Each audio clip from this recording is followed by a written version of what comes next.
So guys இந்த வார பல்லாவர சந்தைக்கு நம்ம ஈவினிங் தான் போயிருந்தோம். ஸோ ஈவினிங் போனதும் வந்து பார்த்தீங்கன்னா, இந்த லேப்டாப் ஒண்ணு பார்த்தேன் ஹெச்பி. ஸோ 4000 வந்து சொல்லியிருந்தாங்க. i7 ப்ராசஸருங்க. ஸோ லேப்டாப்லாம் நல்லா இருக்கு அப்டின்னாரு. இருந்தாலும் நான் வாங்கி பார்த்ததுல வந்து பார்த்தீங்கன்னா, சைட்ல பேனல் கொஞ்சம் உடைஞ்சு இருந்தது. இது வந்து பார்த்தீங்கன்னா, கொஞ்சம் ஓல்டு மாடல் தான் கிட்டத்தட்ட ஒரு 10 இயர்ஸ் மேல ஆயிடுச்சுன்னு வச்சுக்கங்களேன். அப்டி இருந்தும் 4000 அப்டின்றாங்க. ஸோ அதனால தான் வந்து அது சேல் ஆவாம அப்டியே இருக்குன்னு நெனைக்கிறேன். ஸோ ஃபைனலா வந்து பார்த்தீங்கன்னா, நம்மளுக்கு ரீஸ்டோரேஷன் பண்றதுக்காக நெறைய ப்ராடக்ட்ஸ் வந்து தேடி பார்த்தோம். எதுவுமே சரியா கெடைக்கல. ஸோ இந்த கூலிங் பேடு தான் வந்து பார்த்தீங்கன்னா வாங்கியிருந்தோம். ஸோ இது வந்து பார்த்தீங்கன்னா ரூ. 50 வீட்டுக்கு எடுத்துட்டு வந்து செக் பண்ணி பார்த்தபோது இது ஓடல.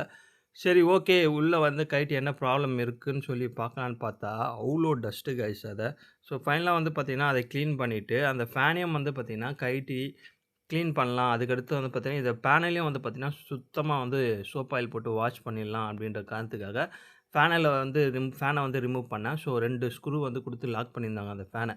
ஸோ அதையும் வந்து பார்த்தீங்கன்னா, ரிமூவ் பண்ணிட்டு, அந்த ஃபேன வந்து தனியா எடுத்தாச்சு. ஸோ எடுத்த பிறகு பாருங்க, உள்ள எவ்வளோ டஸ்ட் இருக்கு அப்படின்னு சொல்லிட்டு. ஸோ டோட்டலா வந்து பார்த்தீங்கன்னா, எல்லா டஸ்ட்டையும் கிளீன் பண்ணிட்டு, அத வாஷ் பண்ணியும் எடுத்துக்காச்சு. ஸோ அதுக்கடுத்து ஃபேனையும் வந்து பார்த்தீங்கன்னா, அந்த ஈர துணி போட்டு நல்லா வாஷ் பண்ணியாச்சு. இப்ப பாருங்க எவ்வளோ புதுசா இருக்குன்னு.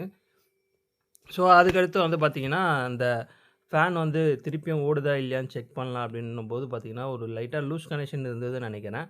ஸோ கொஞ்சம் கொஞ்சம் ஷேக் பண்ணி போட்ட பிறகு வந்து பார்த்தீங்கன்னா, பெர்ஃபெக்ட்டா அந்த ஃபேனும் வந்து ஒர்க் ஆக ஆரம்பிச்சுச்சு. பாருங்க, எப்படி வந்து சுடுதுன்னு சொல்லிட்டு. பட் வந்து பார்த்தீங்கன்னா, இந்த கூலிங் பேட் உண்மையாலே வந்து நம்பளுக்கு லேப்டாப்புக்கு யூஸ் பண்ணுதா? இந்த கூலிங்க வந்து இந்த ஹீட்ட வந்து வெளிய தள்ளுதா? அப்படின்றது வந்து சத்தியமா எனக்கு தெரியல. உங்களுக்கு தெரிஞ்சா கமெண்ட் செக்ஷன்ல சொல்லுங்க. நீங்க யாராவது வந்து கூலிங் பேட் யூஸ் பண்ணியிருந்தா? ஸோ அதேமாரி இந்த மேல நெட் இருக்கு பார்த்தீங்களா? ஸோ இந்த நெட்டையும் வந்து பார்த்தீங்கன்னா, லைட்டா துரு புடிச்ச மாரி இருந்தது. அந்த கோட்டிங்லாம் உறிஞ்சி வர கண்டிஷன்ல இருந்தது. அதனால என்ன பண்ட்டேன், ஒரு சாண்ட் பேப்பர் வச்சு நல்லா தேய்ச்சுட்டு, அதில வந்து பார்த்தீங்கன்னா, நம்மகிட்ட வந்து பலகார சந்தையில வாங்குன அந்த ஸ்ப்ரே பெயிண்ட் இருந்தது. அதையும் வச்சு நல்லா நீட்டா வந்து ஸ்ப்ரே பண்ணிட்டேன். இப்ப பாருங்க எவ்வளோ புதுசா இருக்குன்னு சொல்லிட்டு.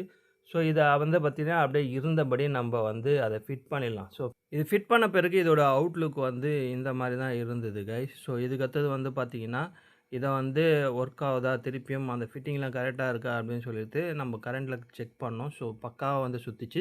பட் இதில வந்து பார்த்தீங்கன்னா, அந்த அளவுக்கு வந்து காத்து வர மாதிரியே தெரியல. ஸோ இது எப்படி வந்து நம்ம லேப்டாப்ப வந்து கூல் பண்ணும் அப்படின்னு தெரியல. ஸோ ஃபைனலா வந்து பார்த்தீங்கன்னா, இன்னொரு கூலிங் பேடா வாங்கியிருந்தோம். பட் இது வந்து பார்த்தீங்கன்னா, போட்டானிக்ஸ்து. அந்த ஜிப்ரானிக்க விட வந்து பார்த்தீங்கன்னா, இது நல்லாவே இருந்தது. அந்த வெயிட்டும் நல்லா இருந்தது. உள்ள வந்து பார்த்தீங்கன்னா, ஒரு 5 ஃபேன் குடுத்துருந்தாங்க. அதுக்கடுத்து வந்து பார்த்தீங்கன்னா, இத எந்த பொசிஷன்ல வேணா நம்மளுக்கு ஏத்த மாதிரி வந்து பார்த்தீங்கன்னா, ஹைட் அட்ஜஸ்ட்மென்ட் பண்ற மாதிரியும் இருந்தது. இதோட பிரைஸ் வந்து பார்த்தீங்கன்னா, ஆன்லைன்ல கிட்டத்தட்ட 1200 கிட்ட போட்டிருந்தாங்க. ஸோ இத வந்து நம்ம கம்மியான பிரைஸ் தான் குடுத்து வாங்கிட்டு வந்தோம். இது ரெடி ஆச்சா இல்லையான்றத அடுத்த வீடியோல பார்க்கலாம். Bye guys.